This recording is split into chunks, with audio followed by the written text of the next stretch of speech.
I always say that my favorite way to dry a car is using a twist loop drying towel. And because of that, a lot of people have asked me for my opinion on chamois, both natural and synthetic ones, or better yet, known as the absorber, as well as some other tools like silicone blades to remove water fast from your vehicle.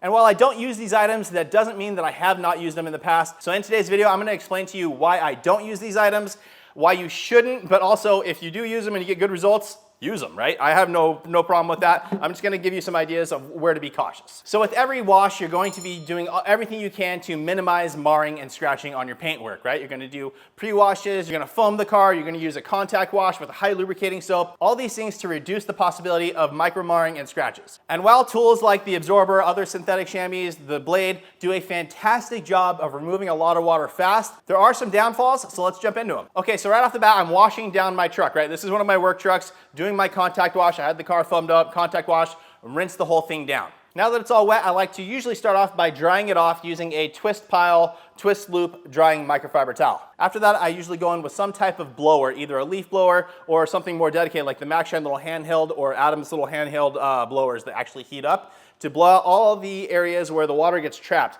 so that the vehicle's not all perfect, looking good. You drive it away and then you get drips down the side. You don't want that, that's why I like to use the blower. But in this situation, I'm going to be using the absorber. These things, again, are fantastic. You do want to start off with them wet. You want to get them saturated, then wring it out, and then you can get to work and start absorbing all the water. So as you can see here, I'm drying down the panels using this absorber. This is the absorber XL. No, it's not. I thought it was. Anyways, the absorber. It's a nice large piece. It's probably 20 by 40 or about that, 20 by 30 maybe. It actually says 3.6 square feet. And again, it does a phenomenal job of absorbing water. It gets the panel relatively spot-free, streak-free. It does a really good job of removing all the excess water so you don't have to go back too much. I always go over the car with like a quick detailer just to clean up anything that was left behind. But overall, it does a very, very good job. As you can see here though, it is leaving a little bit of moisture behind. I'm actually gonna take it and wring it out again so we get a true feeling of this absorber and how it's performing on the vehicle. And again, it still leaves some streaking behind. Not bad, but a little bit. I'm gonna keep working my way around the vehicle, keep going, and here's what I'm talking about and why I actually don't use these anymore.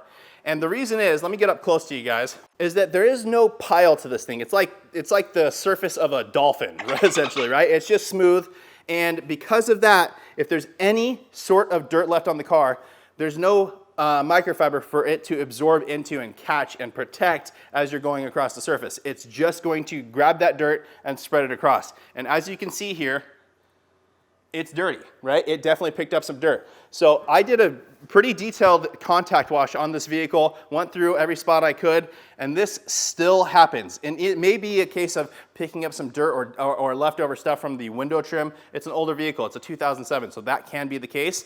However, I still don't want to transfer all of this onto the rest of the paintwork if it's something that I'm really, really concerned with. Now, one of the benefits of these things is you don't really have to wash them out. You can rinse them out and just wring it out, stick it back in its little container, and you're good to go for the next car. The downside of that is you have no real good way of getting this stuff out. It's just gonna kind of accumulate, and there's no texture to it, right? It's just a little bit of a stain. There's no texture. I'm not really concerned about that scratching paint.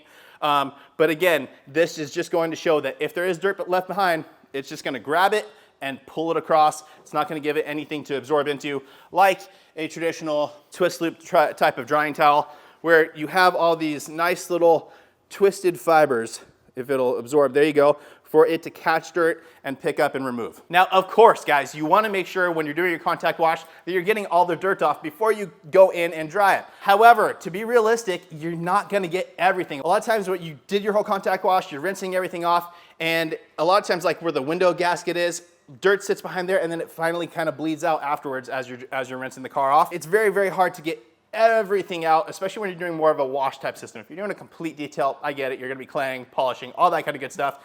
But this is more, I'm just talking about drying your car on a daily basis or weekly basis when you're doing your washes. And that is why I stick to the microfiber drying towels. The absorber though, when I first started detailing, this was the standard. This is what I was trained on. This is what I used. It does the job perfectly well. It's just you do want to keep that in mind and just make sure that you're being careful with it so you don't cause any damage on the paintwork. Now, am I a person that's going to say, hey, you should never use one of these?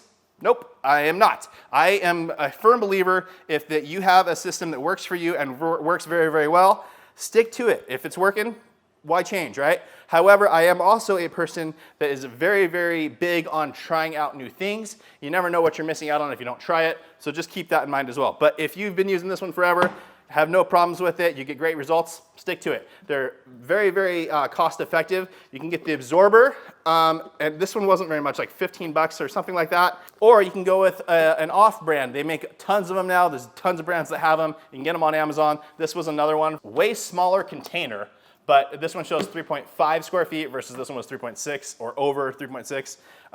Very, very similar. The absorber has a little bit of a texture to it versus this little guy is pretty much all smooth other than the logos in it. But again, very, very cost effective. This one, I can't remember the price, maybe 10 bucks. And I will link some of these down in the description for you guys. If it's a vehicle that is a very, very large vehicle or a vehicle where you're not totally concerned with the paint, you're like, hey, you know, it is what it is. It's an old vehicle. The paint's not going to be any better. And you just want to dry your car off fast. These are a fantastic tool for that. And that also brings me to the item number 2, the silicone blade. Now these silicone blades are also going to do a fantastic job of just removing tons of water very, very quickly. They have this little edge, there's a little T edge to it here.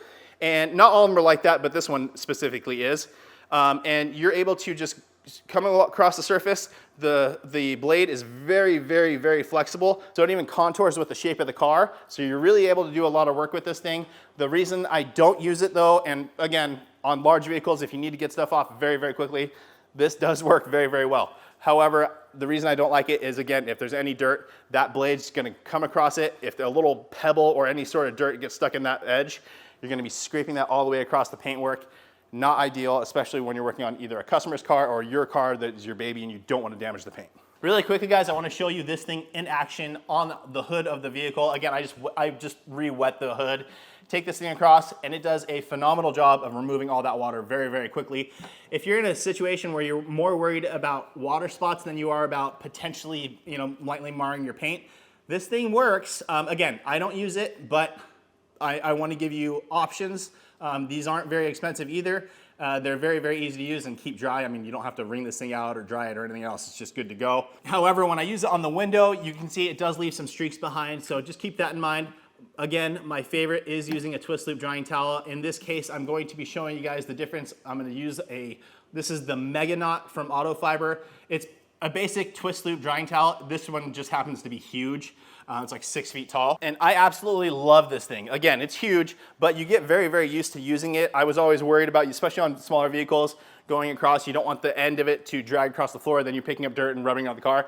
But I got very, very used to just being able to hold it, the bulk of it up here, work with a smaller section here, and there's so much surface area that I can get through probably 2 cars with this thing without having to worry about it getting completely saturated. Very, very great tool. So with this thing, I'm gonna throw it across the hood. Again, it's all wet again. Throw it across the hood, drag it off, and as you can see, it flashes out perfectly, no streaks left behind. The absorber did a fantastic job, but there were some light streaks. It got the majority of water, but this thing really just gets all of it. It's fantastic. Again, on the windows as well. This is a bigger truck. This is an older Toyota Tundra. I'm able to just grab this and toss it across the windshield, drag it across. It leaves a perfect finish. I still go in and you know, clean up the windows, but this is drying everything off perfectly. Now there's tons of different twist loop drying towels out there. There's some from the Rag Company, there's some from MacShine, there's every brand makes them, right?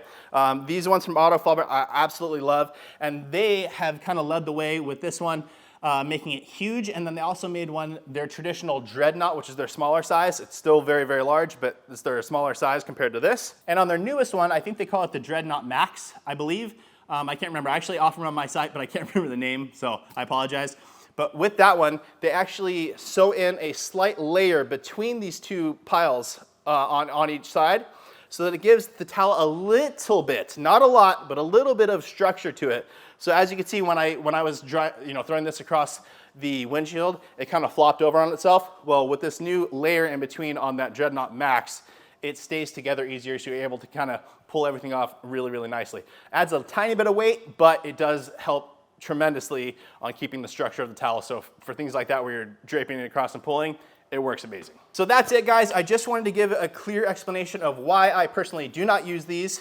I will be perfectly honest, I absolutely did use these in the past. It's just, in my opinion, there's better options out there now, so I stopped using these. That's the basic idea behind it. They do work, they do a good job. Just make sure your paint is completely clean, no dirt, otherwise you could potentially add some marring. That's why I like these better. Same thing with the blade. I don't use these anymore, but I see why people would want to, or really take advantage of the ease of use of this. So that's it for today's video, guys. I just wanted to be upfront and clear on my opinion on these. And that's it. So thanks so much for watching the video. Please make sure to like the video, make sure you subscribe, turn on that notification bell, and we will see you on the next one.